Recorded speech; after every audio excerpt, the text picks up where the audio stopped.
இப்போ ஒரு 5 முட்டை வந்து வேக வச்சு எடுத்து வச்சிருக்கேன். கொஞ்சம் ஸ்லிப் போட்டு வச்சிருக்கேன். இப்போ அதுக்கு தேவையான மசாலா பாருங்க. மிளகாய், சின்ன வெங்காயம், இஞ்சி, பூண்டு, கொஞ்சம் கருவேப்பிலை, கொஞ்சோண்டு சோம்பு. இதுதான் இதோட மசாலாவே. மற்றபடி வெங்காயம் எதுவும் கிடையாது. கொஞ்சம் சின்ன வெங்காயம் கொஞ்சம் போட்டு அரைச்சிருக்கு. உங்களுக்கே தெரியும் பச்சை கலர்ல இருக்குன்னு.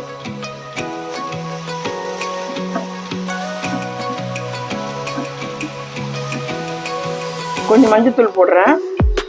இப்போ அடுத்தது கொஞ்சம் கலருக்காக காஷ்மீர் தூள் ஒரு டீஸ்பூன் போடுறேன். அவ்வளோதான். இதுதான் அதுக்கோட மசாலாவே, முட்டைக்கு மசாலாவே. இல்லை கொஞ்சம் தூள் உப்பு போட்டு கொஞ்சம் தண்ணி ஊற்றி கொஞ்சம் வேக வச்சிருங்க. இந்த பச்சை ஸ்மெல் போனோடனே முட்டையை போட்டு மூடி வச்சுட்டு கொஞ்சம் எண்ணெய் ஊற்றி வச்சா முட்டை மசாலா ரெடி. இது ஒரு கைண்ட் ஆஃப் முட்டை மசாலா.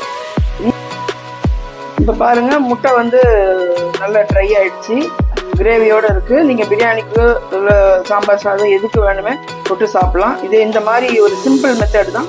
இந்த மாதிரி ட்ரை பண்ணி பாருங்க. உங்களுக்கு இது பிடிச்சிருந்தா லைக் பண்ணுங்க, ஷேர் பண்ணுங்க, சப்ஸ்கிரைப் பண்ணுங்க. தேங்க்யூ.